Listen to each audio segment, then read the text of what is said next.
Je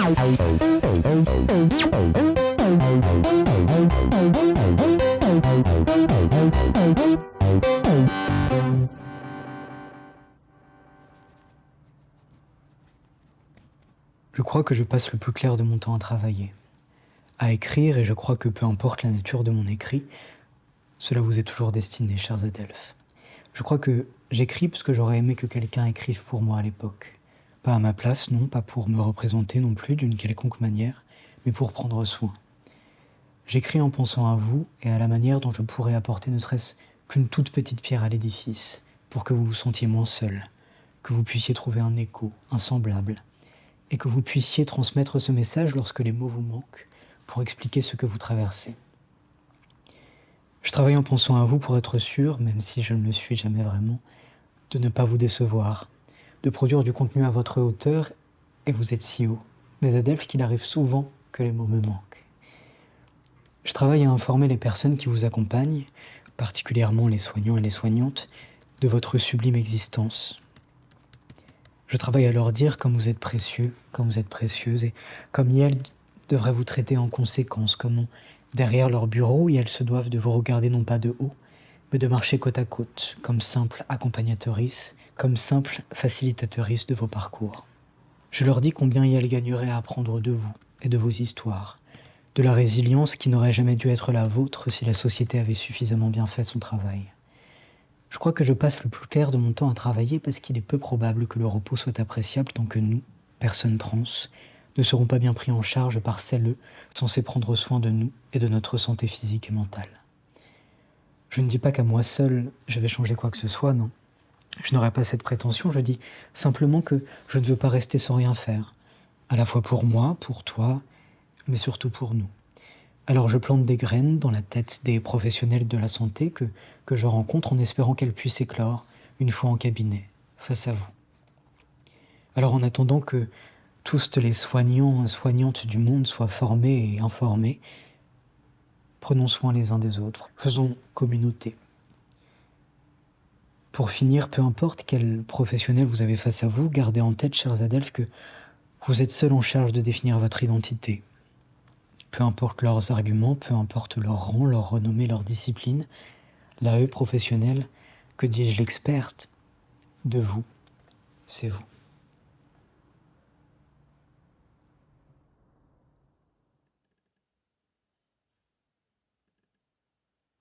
Eh ben, salut Morgane, merci d'être avec nous aujourd'hui pour cet épisode du Petit Bleu. Pour commencer, je vais juste te proposer de te présenter, nous dire un peu qui tu es avant de nous parler de ta thématique après. Alors merci beaucoup de m'avoir convié dans le Petit Bleu. Donc moi c'est Morgane, je suis thérapeute principalement pour une communauté queer. Et également je suis formateur, donc à destination des professionnels de santé ou de l'éducation ou du social, pour leur apprendre tout simplement à mieux accueillir et mieux recevoir et mieux comprendre les personnes qui sortent un petit peu du schéma cis-hétéronormatif de la société. Voilà. Et en parallèle, j'essaye de faire un peu d'éducation populaire sur Instagram, à la fois sur le genre et à la fois sur la santé mentale, histoire que les personnes qui n'ont pas forcément les moyens de se payer un suivi thérapeutique puissent avoir quelques clés pour avancer sur leur chemin. Trop bien. Et du coup, aujourd'hui, tu as choisi comme thématique prendre soin. Donc on va parler de la santé des personnes trans et donc on va notamment aborder la question de la transphobie qui existe au sein des rendez-vous et des parcours médicaux. Et du coup, pour commencer, je voulais te proposer de nous parler de l'origine de la transphobie médicale. Ouais. Alors, ça remonte à pas mal de temps, effectivement. La transphobie médicale, elle prend son origine au niveau colonial. C'est-à-dire qu'on n'a pas toujours été dans une société binaire. Avant le colonialisme et avant que les Européens viennent un petit peu conquérir les terres qui sont plutôt du côté oriental, il y avait plein de communautés qui ne rentraient pas dans ces schémas binaires-là, qui vivaient avec d'autres systèmes de catégorisation de la société. C'était les plus riches, les plus pauvres, ou en fonction des catégories de métiers, mais c'était pas du tout les hommes et les femmes, et cette dichotomie extrêmement clivante de la société qu'on a aujourd'hui.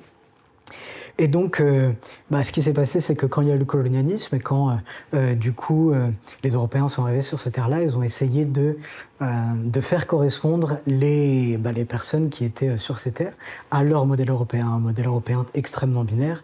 Et donc l'idée, c'était un petit peu de les sauver de la perdition de ce système qui n'était pas binaire, en les faisant rentrer un petit peu dans un moule d'hommes et de femmes, surtout avec des expressions de genre extrêmement masculines, extrêmement virilistes et extrêmement féminines. Et donc vraiment, ça prend ces origines-là. Et donc à partir de ce moment-là, à partir du XXe siècle à peu près, c'est vrai que là, l'homosexualité, le travestisme et à la base, à l'époque, du coup on appelait ça la transsexualité, c'était un peu regroupé, les trois ensemble. Et après, ils faisaient pas vraiment la distinction finalement, on était un peu tous mis dans le même panier. Et après, ils ont vraiment distingué les trois choses et ils ont commencé à vouloir étudier pourquoi on était comme ça, d'où ça venait, qu'est-ce qui se passait pour nous. Et donc, ce qu'ils ont fait, c'est qu'ils nous ont pathologisés. Ils ont dit on ne ressemble pas aux hommes cis hétérosexuels valides qui étaient à la norme de la société, ce sur quoi la médecine se base. Et du coup, tous ceux qui s'éloignaient de cette norme-là, ils les ont pathologisés. Et du coup, ils ont pris leur identité, ils en ont fait des maladies. C'est-à-dire qu'on n'était plus regardés comme des individus, on était regardés comme des corps et des esprits malades à guérir. Et donc, comme tout corps ou esprit malade à guérir, ils ont cherché des origines. Ils ont trouvé des origines extrêmement farfelues. On parlait de théorie psychanalytique qui disait qu'on voulait devenir notre propre objet d'amour. Donc, du coup, c'est pour ça, que on désirait, en tout cas, faire ce parcours de transition. Et puis, tout un tas d'autres théories de mère absente, des trucs absolument absurdes. Il faut savoir, tout le monde le sait, mais je le répète, que les transidentités n'ont aucune espèce de cause, en tout cas connue pour le moment. C'est pas parce que les parents ont désiré un enfant de l'autre genre qu'il y a une transition après. Rien ni personne n'influence la transition. Et donc, avec tout ça, quand ils ont commencé à contrôler nos corps, à la fois de manière scientifique, médicale, mais surtout de manière politique. Et c'est là qu'est arrivée la création de la SOFECT, donc dans les années 70, qu'on appelle dans le milieu la SO-infect. Donc c'est pour dire à quel point on l'aime beaucoup. Et à partir de ce moment-là, l'idée c'était de contrôler nos transitions, de contrôler notre accès finalement aux chirurgies, aux hormones et puis au changement d'état civil, parce que les deux sont intrinsèquement liés, du moins jusqu'à 2016. Sauf que pour faire partie de la SOFECT, ils ont vraiment recruté les médecins peut-être les plus transphobes qu'il y avait. Ils se sont dit pourquoi pas, pour aider des personnes trans. Et du coup, ces personnes-là, la présidente d'honneur, l'ancienne présidente d'honneur, disait des personnes trans que les hommes trans, par exemple, ne pouvaient pas être des hommes parce qu'ils n'étaient pas en capacité de pénétrer des femmes cisgenres. Ou que les personnes trans étaient des anomalies ou des personnes en quête d'attention. Donc pour une personne qui préside un organisme qui est censé aider les personnes trans, déjà on part de très très loin. Donc la SOFECT, c'est cette image me parle, c'est pas véritablement ce qu'ils font, mais ils nous mettent quand même un petit peu le scalpel sous la gorge. C'est-à-dire que vous pouvez faire ce que vous voulez, si vous voulez vous faites votre transition, mais c'est sous nos conditions, sous nos termes. Et les conditions de la SOFECT, elles sont extrêmement sévères et surtout extrêmement intrusives. On parle de, bien évidemment, faire une transition entre 18 et 30 ans, parce qu'après 30 ans, on est trop vieux pour faire une transition. On parle de statut sérologique, on parle d'orientation sexuelle, parfois même de religion. Il y a des examens qui sont faits qui sont extrêmement intrusifs et extrêmement dégradants pour les personnes trans. Et puis, ces personnes-là, comme elles savent extrêmement bien s'occuper des personnes trans, ont décidé de créer un DU, donc un diplôme universitaire pour s'occuper donc des personnes trans. Et donc, il ne faut pas s'étonner que les professionnels de santé, aujourd'hui, ne savent absolument pas prendre en charge les personnes trans, parce que ce qui est appris, j'ai trouvé les cours qu'ils dispensent sur Internet, c'est des cours qui datent de 2019, donc c'est pas 1915, c'est vraiment il y a 2 ans. Et on dit de nous qu'on est des malades mentaux, on dit de nous qu'on est des pervers, on dit de nous qu'on a une pathologie psychiatrique, et ça encore en 2019. Et c'est juste pas possible, parce que du coup, forcément, les étudiants en médecine écoutent ce que leurs profs leur disent et nous reçoivent de la sorte en pathologisant nos identités et en nous empêchant d'accéder à un parcours qui parfois est extrêmement vital, simplement parce qu'ils peuvent le faire. Et ça, c'est quelque chose d'assez commun avec les médecins, c'est de se dire qu'à partir du moment où une personne a besoin de moi, je vais pouvoir faire absolument ce que je veux, parce que de toute manière, elle n'a pas d'autre solution. Donc c'est un petit peu ça, malheureusement, ce qui se passe avec les personnes trans, c'est que les médecins abusent de leur pouvoir parce qu'ils savent que de toute manière, on ne peut rien dire et rien faire sans eux. Ok, super. Et donc, cette transphobie dont tu parles, quel est son impact justement sur la santé mentale des personnes trans aujourd'hui ? Malheureusement, en fait, quand on fait face à de la transphobie, ça fait ça fait de nous quelqu'un d'insulté, mais surtout quelqu'un d'insultable. Donc, c'est-à-dire qu'on est en permanence en autovigilance, en hypervigilance, pardon. Et donc, c'est très compliqué pour une personne trans. Alors, je fais pas de généralité. Il y a certaines personnes pour qui ça se passe très très bien et encore heureux finalement. Mais pour beaucoup de personnes trans, surtout en début de transition, il y a une difficulté à être au monde, il y a une difficulté tout simplement à exister dans la société sans prendre le risque de se faire agresser, de se faire insulter, de se faire tabasser, voire même de se faire tuer. Il n'y a qu'à voir quand même le nombre d'assassinats dus à l'identité de genre par an. Donc, partir du principe que les personnes trans en début de transition s'attendent à ça, s'attendent à sortir dans la rue et à recevoir un mauvais traitement. Et donc du coup, d'autant plus finalement avec tous les documentaires, excepté celui-ci, mais tous les documentaires qui sont faits sur le sujet et qui nous dépeignent soit comme des malades mentaux, soit comme des pervers, soit comme des tueurs en série, forcément les gens se font une mauvaise image de nous. Et donc, on est exposé à de la violence en permanence. Et donc, être en état d'hypervigilance permanente, être finalement agressé, violenté tout le temps, quasiment quotidiennement, ça a un impact sur le psychisme, ça a un impact sur le développement d'une personne. Et du coup, ça peut créer des états dépressifs extrêmement sévères, parce qu'au bout d'un moment, de se recevoir tellement de haine chaque jour, on finit par intérioriser cette haine-là, c'est la transphobie intériorisée, et à se dire que finalement, si tout le monde pense qu'il y a quelque chose qui ne va pas chez moi, si tout le monde pense que je ne devrais pas exister, peut-être que c'est la réalité. Et c'est ça le danger. Le danger, c'est à la fois, il est extérieur et il est intérieur. Parce qu'à partir du moment où on prévoit le danger, à partir du moment où on connaît déjà le discours qui est donné sur nos identités, c'est très compliqué de se faire une autre opinion, parce qu'on ne voit pas forcément de personnes trans joyeuses, on ne voit pas forcément de personnes trans qui réussissent leur vie, pour qui tout va bien. Et donc du coup, c'est un peu comme si on partait du principe que être trans, commencer son parcours, c'était renoncer au bonheur. Et je trouve ça hyper triste, parce que malgré tout ce qu'on montre à la télé, malgré toute la dysphorie de genre dont on parle, il y a aussi l'euphorie de genre, et je pense que c'est un meilleur indicateur de transition, ou en tout cas pour accompagner les transidentités, de se baser sur l'euphorie de genre, les moments où on est bien avec soi, les moments où on peut véritablement apprécier et se sentir véritablement bien dans son corps, plutôt que les moments où c'est compliqué. Et toutes ces micro-agressions, tous ces préjugés, tous ces stéréotypes qui entourent nos identités, en fait, ça crée des micro-agressions permanentes. Et au fur et à mesure, c'est un peu comme un vase qui se remplit, au bout d'un moment, ça déborde. Ça crée des traumatismes.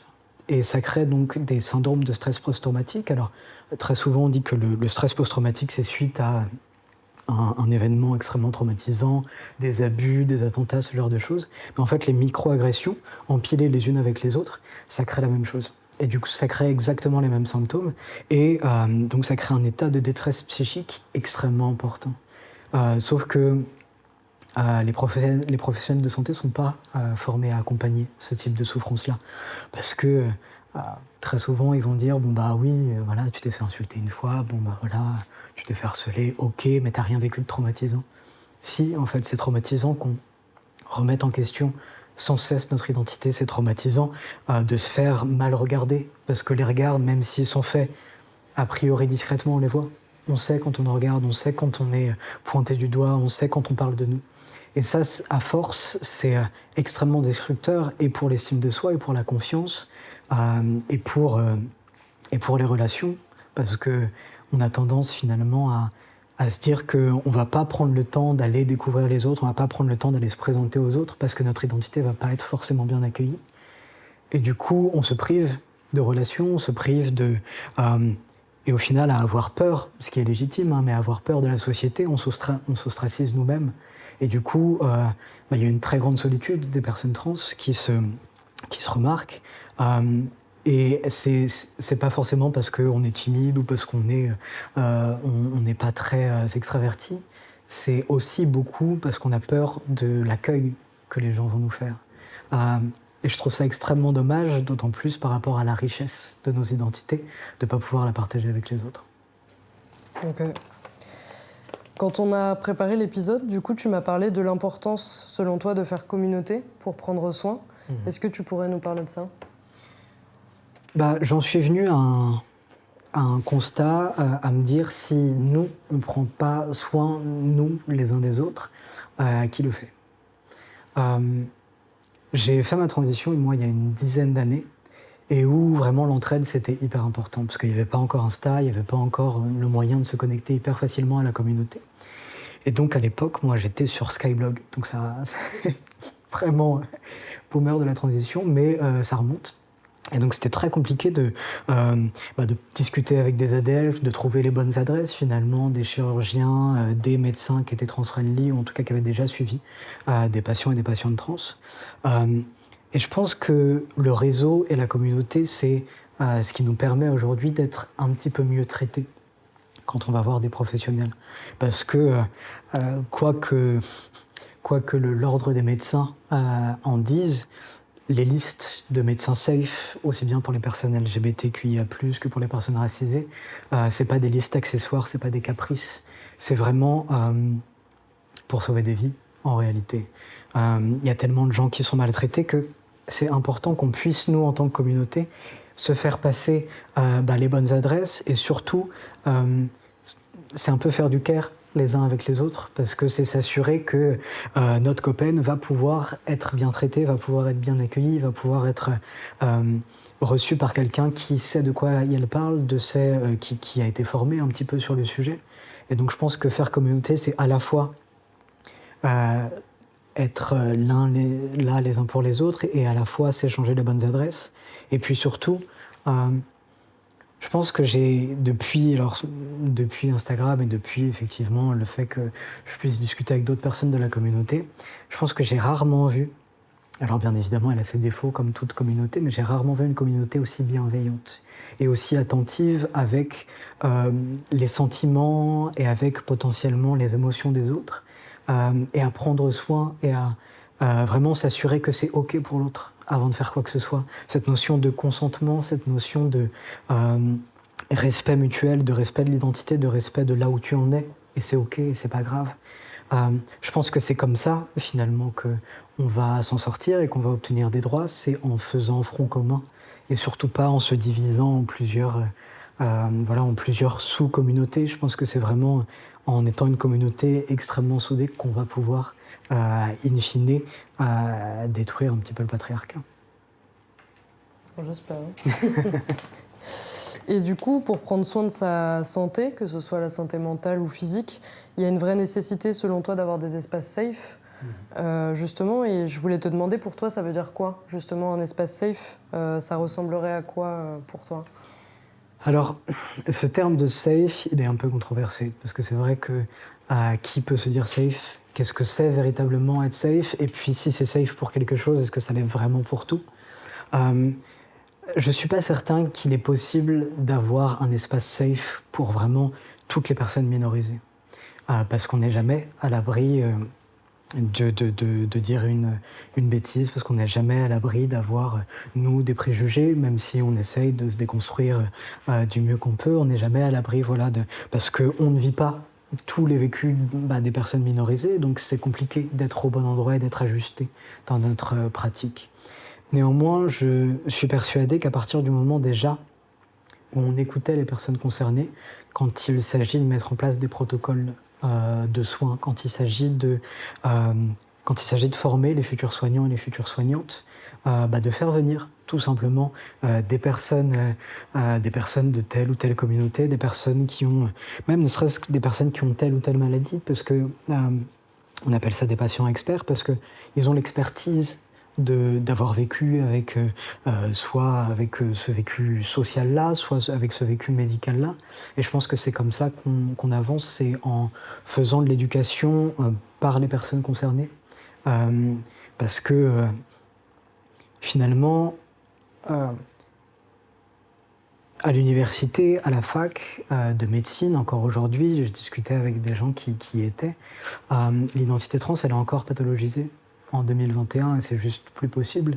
On parle encore de nous comme des cas psychiatriques, on parle encore de nous comme des dégénérés, comme des personnes qu'il faut traiter, qu'il faut guérir, et non pas comme des personnes qu'il faut accompagner.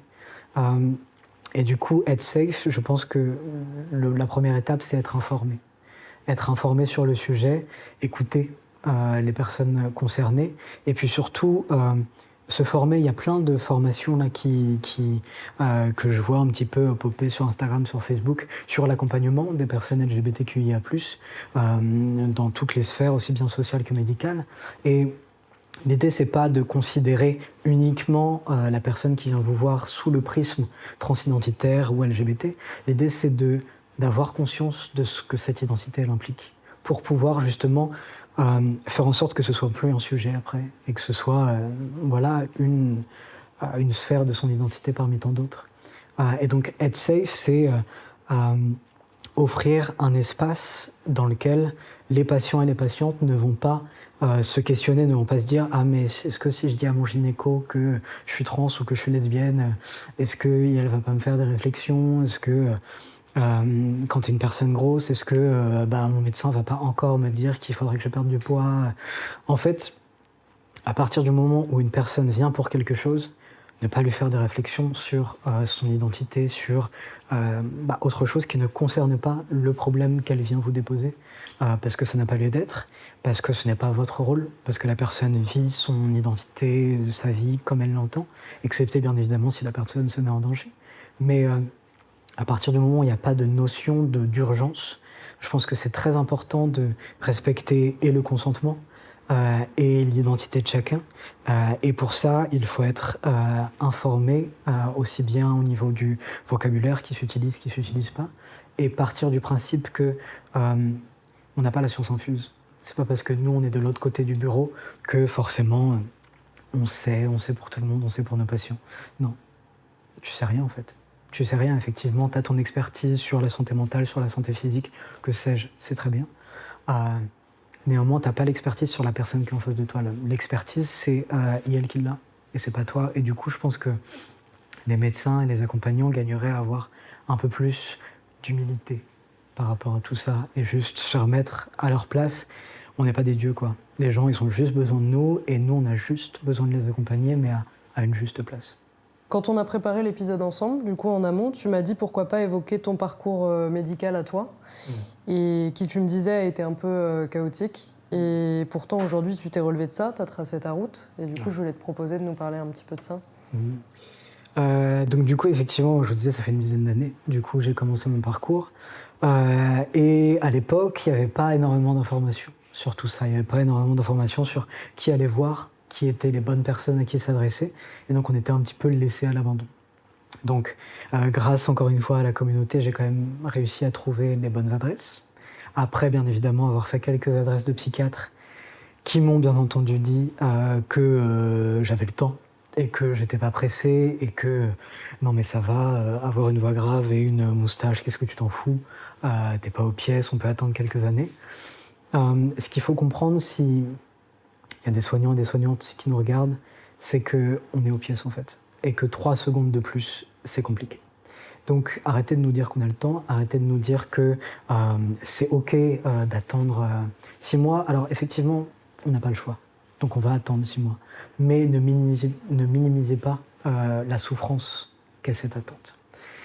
Donc du coup, j'ai trouvé un autre psychiatre qui était vachement plus informé sur le sujet et qui pour le coup m'a donné l'ordonnance de testostérone assez rapidement.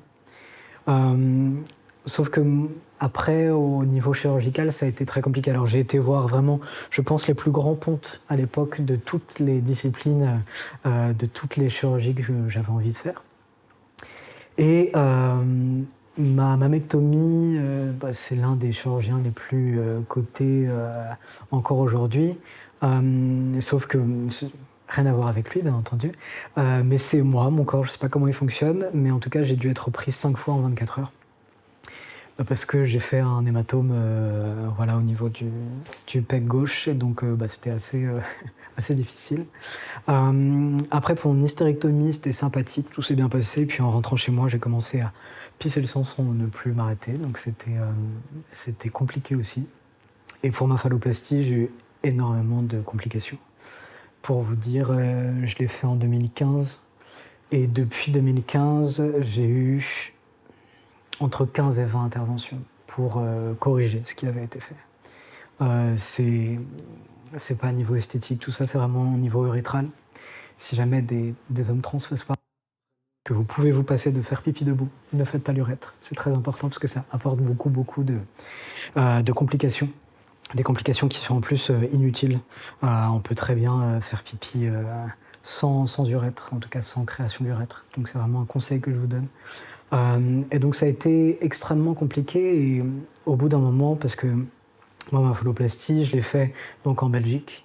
Je l'ai fait en Belgique, mais en Flandre. Donc c'est-à-dire qu'il ne parlait pas français, il parlait très très mal anglais, donc c'était compliqué de me faire comprendre. Et quand t'as mal, quand tu souffres, c'est pas un souci, je sais m'exprimer en anglais, mais du coup, eux non. Donc c'était très compliqué de leur faire comprendre que c'était compliqué pour moi. En plus, ils m'ont donné un médicament auquel j'étais allergique, donc j'ai halluciné pendant une bonne partie de mon séjour, c'était sympa. Mais donc j'ai dû être alité pendant en gros 1 mois et demi pour que les greffes prennent, etc. Et ça a été assez difficile, et au bout d'un moment, je me suis dit, mais en fait, pourquoi on doit subir tout ça ? Pourquoi nous, on doit souffrir ? Pourquoi nous, on doit avoir autant de souffrances, autant de douleurs, autant d'opérations, autant de chirurgie, de procédures, juste pour être qui on est, juste pour être bien, en fait. À quel moment c'est juste quand d'autres sont dans un corps, dans une corporalité, dans une expression qui leur convienne. Et du coup, il y a eu une tristesse assez importante à ce moment-là, parce que je comprenais pas. Et après, bien évidemment, avec le temps, je me suis dit que on nous mettait aussi sur notre chemin ce dont on était capable d'encaisser, et que c'était quelque chose qui nous mettait plus fort. Et je pense que la population trans, c'est l'une des populations les plus résilientes. Et donc je pense que c'est aussi important pour le personnel soignant de se rendre compte à quel point nous, on fait des efforts. Et donc juste le minimum, ce serait de refaire un tout petit peu en retour, ne serait-ce qu'en respectant nos identités. On fait tellement d'efforts d'attendre, d'être pédagogue avec vous, de se soumettre à tout ce que vous nous balancez, des examens dont on n'a pas besoin, les traitements, les humiliations, que juste respectez-nous un peu, quoi. On vous en demande pas beaucoup, juste ça.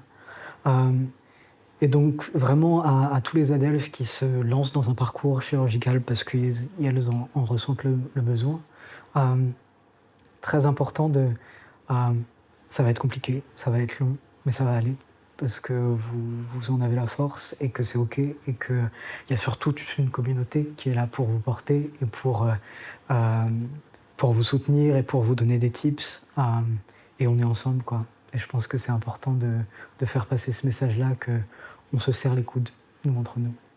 Ouais. Merci de le répéter, en tout cas. Régulièrement, tu donnes des formations du coup à des soignants et des soignantes pour les sensibiliser aux transidentités, donc t'en parlais un peu avant. Est-ce que du coup tu peux nous raconter un peu comment ça se passe et qu'est-ce que tu leur conseilles pour être les meilleurs alliés possibles aux côtés des personnes trans ? Je fais principalement, alors maintenant je commence à faire dans les entreprises ou dans les écoles, pour que du coup les élèves et les étudiants LGBTQIA+, puissent être reçus et accompagnés de la bonne manière. mais principalement donc, pour les travailleurs sociaux et pour les soignants, ce que je fais toujours, c'est que je pars de leur savoir, je pars de là où elles en sont. Parce que je pars du principe que leur asséner de la théorie et de leur dire faut dire ça, faut pas dire ça sert à rien. C'est pas comme ça qu'on apprend. Et du coup, je leur fais se questionner sur leur genre. Ok, où est-ce que vous en êtes dans votre identité de genre? Est-ce que vous vous êtes déjà posé des questions?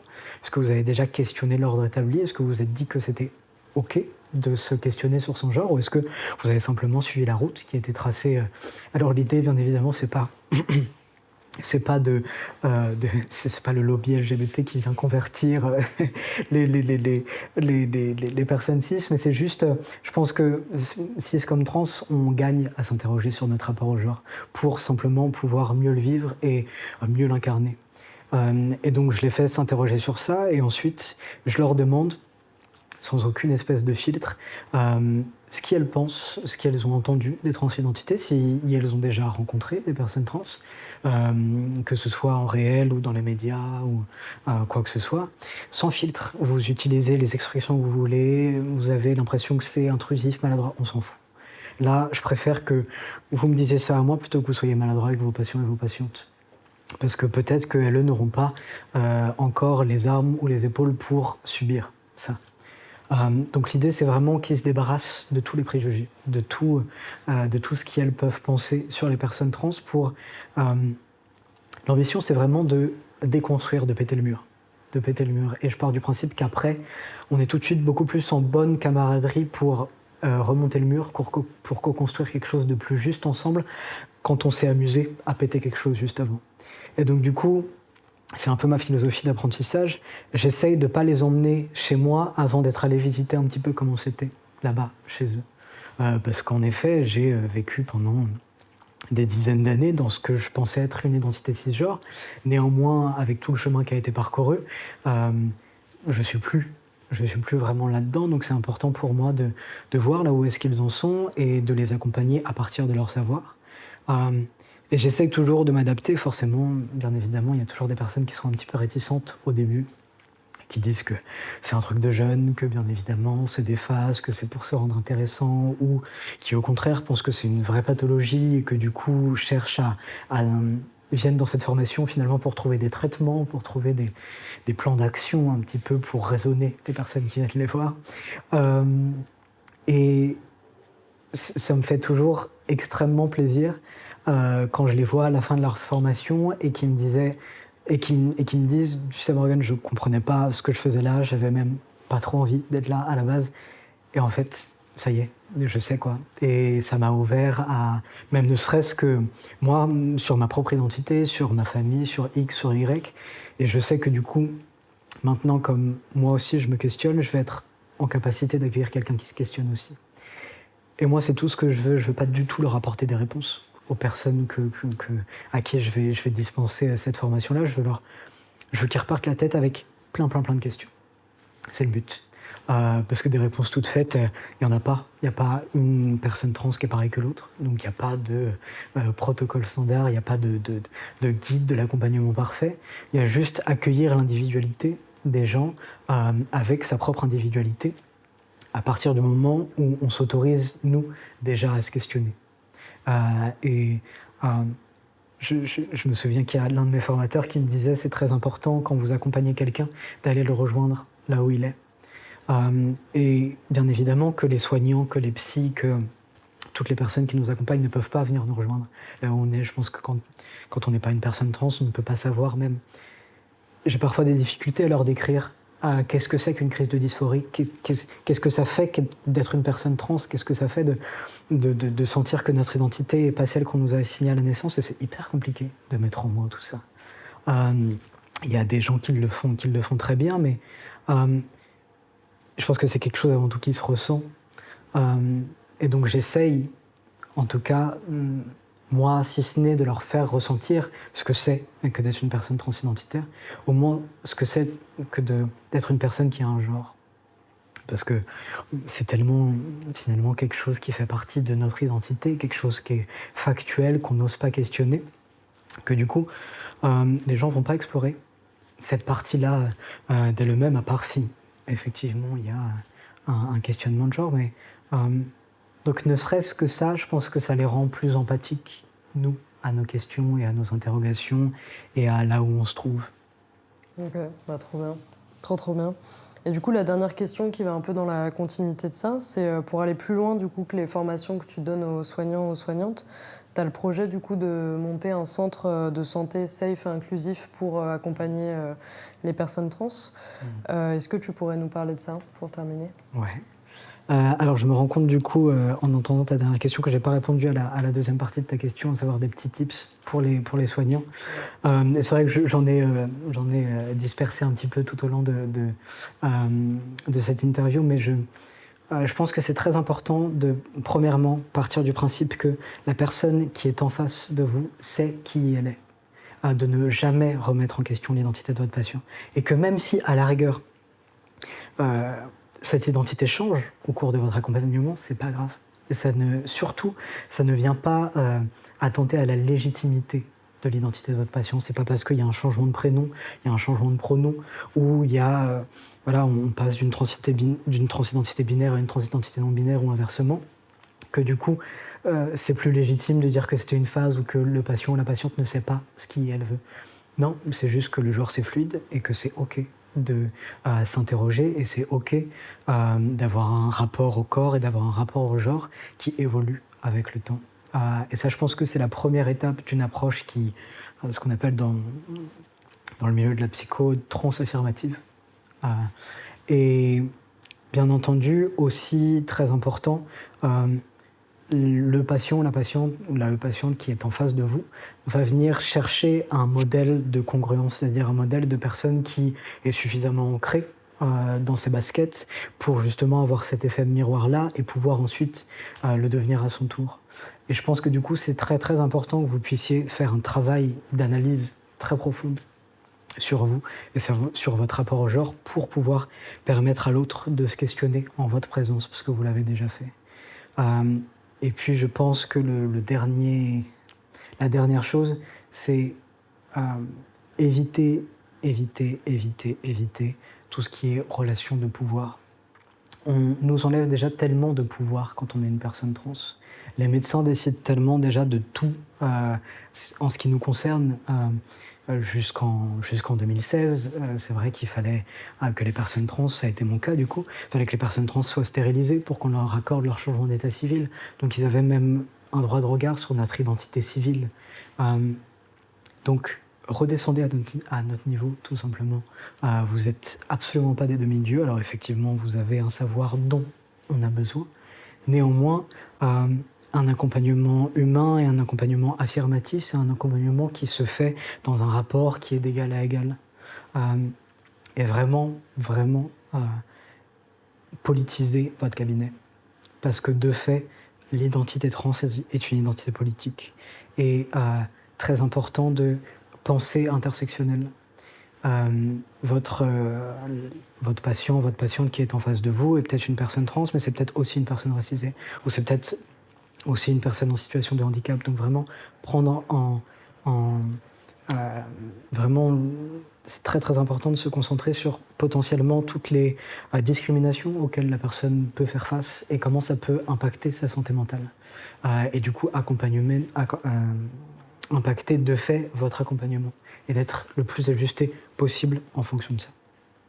Et donc pour répondre à ta dernière question, j'ai en effet le projet d'ouvrir un centre médical safe. Alors safe, bien évidemment, ce sera les patients et les patientes qui diront si c'est le cas, mais le plus safe possible, en tout cas, qui se veut comme ça. L'idée, c'est d'offrir aux femmes cis ou trans, bien entendu, aux personnes grosses, aux personnes queer, aux personnes en situation de handicap, aux personnes neuro-A, aux personnes en tout cas qui sortent de la norme cis-hétéropatriarcale, un endroit refuge où elles pourront trouver toutes les disciplines un petit peu nécessaires à la prise en charge de sa santé mentale ou physique, donc médecine générale, infirmier, infirmière, gynéco, parce que c'est très compliqué de trouver des gynécos safe, tout ce qui est orthophonie pour les transitions, psychiatre, qui ne viendra pas pathologiser du coup l'identité, kiné, ostéo, peu importe. L'idée, c'est vraiment d'offrir une sorte de full package pour prendre soin de soi dans un endroit où on ne se pose pas la question de est-ce que mon identité va poser problème. L'ambition aussi, bien entendu, c'est d'être soutenu par des associations, que les associations viennent valider nos pratiques et surtout viennent nous faire des formations pour être plus justes dans l'accompagnement des personnes minorisées. Et puis, voilà, l'idée, c'est simplement, je pars du principe qu'en 2021, on ne devrait pas se poser la question de ouais, mais est-ce que je ne vais pas retarder mon rendez-vous pour, même ne serait-ce qu'aller chez le dentiste, parce que je suis une personne trans en début de parcours et j'ai pas envie que la secrétaire, elle, m'appelle par mon dead name. Non, en fait, c'est juste plus possible et il faut qu'à un moment donné, on est déjà tellement très souvent en précarité matérielle à cause du fait que la société ne nous accueille pas dans de bonnes conditions pour travailler, dans le système scolaire, dans le système éducatif et parfois dans le système familial. On est tellement en précarité sociale, matérielle. L'idée, c'est qu'on ne soit pas en précarité médicale, quoi, si on peut au moins être en bonne santé, ce serait chouette, parce que je pars du principe qu'à partir du moment où on est en bonne santé, après on est en mesure ensuite de s'attaquer à d'autres sphères qui sont compliquées. C'est extrêmement important de se rappeler que la population trans, c'est pas l'une, c'est le groupe social qui a le taux de suicide ou de tentative de suicide le plus élevé de tous les groupes sociaux. Si c'était les hommes cis, si c'était des catégories qui rentreraient plus dans la norme, je pense que ce serait vraiment un cas d'urgence sanitaire, sauf que comme c'est nous, on s'en fout. Et il est temps, et je pense que la prise en charge de la santé mentale et physique participe grandement à tout ça, et que si les personnes trans avaient des interlocutrices formées à ces sujets-là, des interlocutrices qui peuvent être en mesure de les accompagner sans forcément qu'on paye les gens pour les éduquer, parce qu'ils ne savent pas d'où l'on vient et qui l'on est. Si les gens prenaient au sérieux notre identité, si les soignants, les soignantes ne la pathologisaient pas, si surtout ils nous prenaient au sérieux au moment où on leur disait, et pas en pensant qu'on est trop jeune ou que ça nous passera, on éviterait beaucoup de nos adultes qui sont partis aujourd'hui. Et donc, voilà, très important, remettez-vous en question et accueillez-nous dans de bonnes conditions. Dans de bonnes conditions, juste des conditions de respect mutuel, quoi. C'est pas parce qu'effectivement on sort de la norme qu'on vaut moins, ou plus d'ailleurs, mais en tout cas, il faut arrêter de se cacher derrière « je suis un médecin, donc je reçois mes patients et mes patientes de la même manière ». C'est pas vrai.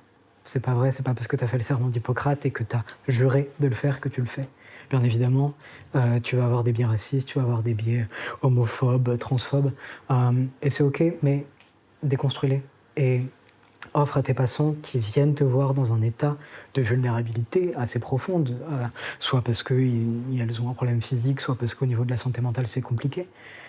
Offre-leur une sorte de sanctuaire, quoi, où au moins dans ton cabinet ils vont être bien, au moins dans ton cabinet ils vont pas avoir besoin de justifier. Peut-être que dans ton cabinet ils peuvent expérimenter aussi avec leur genre, peut-être que c'est pas possible à l'extérieur, donc offre-leur juste une parenthèse dans laquelle ils sont totalement safe et secure, et offre-leur une figure adulte parfois sur laquelle elles peuvent compter, parfois il n'y en a pas, donc essaye dans la mesure du possible d'être cette personne. Et c'est en tout cas l'ambition avec ce projet-là, c'est d'offrir un sanctuaire pour toutes les personnes qui se sont vues recalées d'un cabinet médical parce que trans, parce que non, je ne traite pas les personnes comme vous, pour toutes les personnes qui se sont vues faire des remarques sur leur physique, sur leur orientation sexuelle, sur leur identité de genre, sur leur mode de vie. Non, en fait, juste accueille la personne comme elle est. Et l'ambition, du coup, c'est de pouvoir accueillir comme elle le mérite, ces personnes-là. Et j'espère pouvoir y arriver, pas tout seul, mais en tout cas accompagné de personnes qui voient la médecine du même œil. Et j'ai l'impression, en tout cas, avec la nouvelle génération qui arrive, que les lignes sont en train de bouger, donc j'ai bon espoir. Trop bien, nous aussi on espère que ça va marcher à fond. Pour terminer cet épisode, du coup, je vais te proposer, comme chacun des invités, si tu as envie de conseiller un petit quelque chose, un film, un livre, un compte Instagram, enfin quelque chose que tu as envie conseiller, ça peut être le tien d'ailleurs, si tu veux en parler, ça peut être autre chose, voilà, pour permettre aux spectateuristes de prolonger un peu l'épisode. Ouais. Alors, pour celles qui font partie du corps médical, je vous conseille une lecture qui, moi, a vraiment modifié ma façon de recevoir des patients et des patientes, qui s'appelle Le cœur des femmes de Martin Winkler, qui est lui aussi médecin et qui écrit sur justement ce rapport de soignant-soigné. Et je trouve ça magnifique, la manière dont il écrit ce rapport-là. Et je pense qu'on a beaucoup à apprendre de cet écrit. Je dirais que pour les personnes concernées, pour les personnes trans, j'aurais envie de leur conseiller 2 chansons. Okay. Une qui m'a beaucoup accompagnée en début de ma transition, qui m'a beaucoup fait pleurer aussi, mais des larmes cool. C'est Maman XY de Mademoiselle K. Et la deuxième, c'est The Village de Vrabel. Et c'est donc 2 chansons qui parlent de transidentité et d'une manière à la fois extrêmement douloureuse mais extrêmement forte et puissante. Et je pense que c'est juste aussi une manière de nous empouvoirer. Et puis pour toutes celles et ceux qui le veulent, n'hésitez pas à suivre mon compte Instagram, où du coup je vulgarise des concepts de santé mentale et des concepts autour des identités queer. Ce sera avec plaisir et mes DM sont toujours ouverts, à la fois pour les adelphes et pour les personnes qui se posent des questions pour mieux les accompagner. Ok. Merci énormément pour cet épisode hyper complet, t'as bien synthétisé tout ce que tu voulais nous dire, donc c'est trop bien. Merci beaucoup. À vous. Merci beaucoup.